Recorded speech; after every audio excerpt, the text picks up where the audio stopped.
Lord's Institute of Engineering and Technology Hyderabad का वाहिद मुस्लिम minority autonomous engineering institute affiliated to Osmania University बेहतरीन placements के साथ।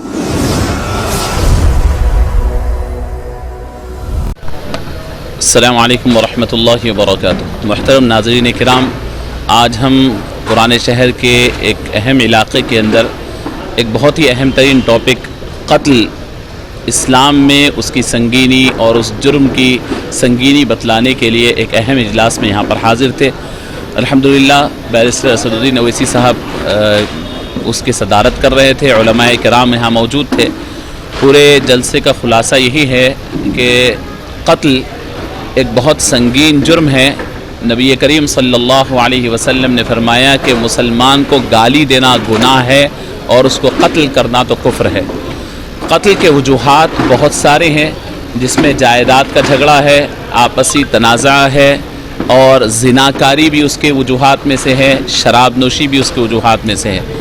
अज़ीज़ान गिरामी, हमें तो चाहिए ये था कि कोई दूसरी कौम अगर कोई गुनाह करती और वहाँ पर कत्ल होता, लड़ाई झगड़े होते, तो हम सुलह कराते, बजाय इसके कि उम्मत मुस्लिमा में और ख़ास तौर पर मुसलमानों में घरेलू तनाज़ात की वजह से गुज़िश्ता चंद महीनों से कत्ल और गारतगिरी के रोज़ाना वाक़यात पेश आ रहे हैं। इसके मुख्तलिफ़ वजूहात यहाँ पर मौजूद हैं। देखिए, इख्तिलाफ़ ज़रूर हर एक के अंदर होता है, लेकिन इख्तिलाफ़ जब इब्तिदाई नौइयत का हो तो उम्मत के तमाम अफराद के, घर के तमाम अफराद के, महल्ले के तमाम अफराद की ज़िम्मेदारी है कि इब्तिदाई इख्तिलाफ़ के वक्त इन्वॉल्व हो और इन्वॉल्व हो करके उस इख्तिलाफ़ात को सुलह में तब्दील करें, उसको सॉल्व करें, आपस में सुलह सफाई करें। इस ज़िम्मेदारी को ख़ानदान के बड़े अफराद अंजाम दे सकते हैं, महल्ले के बड़े अफराद अंजाम दे सकते हैं, मस्जिद के इमाम व ख़तीब साहब अंजाम दे सकते हैं। होना ये चाहिए कि इस काम के लिए महल्लेवारी सतह पर सुलह कमेटी कायम हो, जिसके अंदर उलमा भी हो, जिसके अंदर सियासी असर रसूख रखने वाले लोग भी हो और जिसके अंदर ताकत व क़ुव्वत रखने वाले भी हो, जिसके अंदर दौलत रखने वाले भी हो, ताकि इख्तिलाफ़ करने वाला, लड़ाई झगड़ा करने वाला किसी एतबार से भी अगर ताकत व क़ुव्वत के एतबार से आगे बढ़ना चाहता है तो ताकत व क़ुव्वत के बलबूते पर उसको दबाया जाए। अगर कोई समझदार हो तो उसे दीन के बलबूते पर समझाया जाए, नहीं मानता है तो पुलिस डिपार्टमेंट के लिए समझाया जाए।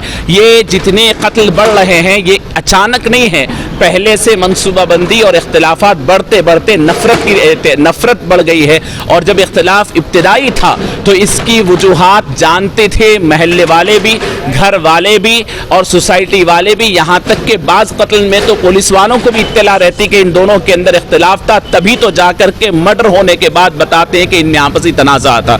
और इस तनाज़े को हल करने की कोशिश वसल्लम की हदीस समाअत फरमाया कि एक शख्स एतिकाफ बैठता है तो एतिकाफ बैठने वाले को किसी जनाजे में जाने का भी सवाब मिल जाता है, मरीज़ की इयादत का भी सवाब मिल जाता है, दावत में शरीक होने का भी। लेकिन अगर उसे पता चल जाए कि महल्ले में दो लोगों में इख्तिलाफ हो और वो इख्तिलाफ सॉल्व करने के लिए उसे जाना पड़े तो वो एतिकाफ छोड़ कर जाए, और उसको एक एतिकाफ नहीं, अगर वो सुलह कराने जाता है तो उसको 10 एतिकाफ का सवाब नबी पाक सल्लल्लाहु अलैहि वसल्लम फरमाते हैं कि अल्लाह रब्बुल इज़्ज़त अता फरमाते हैं। और याद रखें, कुरान ने फरमाया वस्सुल्हु खैर, सुलह कराना बहुत बड़ी नेकी है। नबी करीम सल्लल्लाहु अलैहि वसल्लम सुलह कराने में आगे आगे रहते, पेश रहते। आज अगर हम सोसाइटी से इसको ख़त्म करना चाहते हैं तो हमें सुलह की कोशिशों को बढ़ानी चाहिए। हमारे पास महल्लों में क्रिमिनल्स कम होते हैं लेकिन अच्छे लोग ज़्यादा होते हैं। क्या बात है कि पूरे अच्छे लोग मिलकर के चंद क्रिमिनल्स को कंट्रोल क्यों नहीं कर सकते? हम सोचते नहीं, क्यों बीच में जाएं, इस बात की हमें तवज्जो नहीं होती। हमें करनी चाहिए। और याद रखें, हालिया दिनों में विरासत के झगड़े में भाइयों ने मिलकर के बहन का कत्ल किया, बेटों ने मिलकर के बाप का कत्ल किया। याद रखें, जो कत्ल करता है वो विरासत से महरूम है, उसे कोई विरासत में हिस्सा नहीं मिलता, महरूमुल इर्स है। वो जो बच्चे 3 महीने की जेल काट के बाहर आएंगे तो वो समझेंगे कि उनको जायदाद में हिस्सा मिलेगा, शरई एतबार से जायदाद में उनको कोई हिस्सा नहीं। वो भाइयां जो बहन को कत्ल किए हैं वो गए हुए हैं, वो समझेंगे कि जायदाद में हिस्सा मिलेगा, जायदाद में हिस्सा उनको नहीं मिलेगा। ये अगर अवेयरनेस हो तो फिर जायदादों के हवाले से तो कत्ल और गारतगिरी नहीं हो सकती है। अल्लाह रब्बुल इज़्ज़त हम तमाम को नेक शुऊर और नेक तौफीक नसीब फरमाए। जज़ाकल्लाह। किस हद तक जिम्मेदारी बनती है कि जो है आवाम को यहाँ पर एक सवाल किया जा रहा है उलमा की किस हद तक जिम्मेदारी बनती है। मैं आपको अर्ज करता हूँ, देखिए एक बात सुनिए कि उलमा जहाँ बोलते हैं वहाँ आवाम आती नहीं है। अब उलमा बैठे हुए थे, आप देखें कि आवाम कितनी आई, कितना हसास मामला है। ज़रूरत इस बात की है कि दोनों तरफ से तवज्जो होने की ज़रूरत है।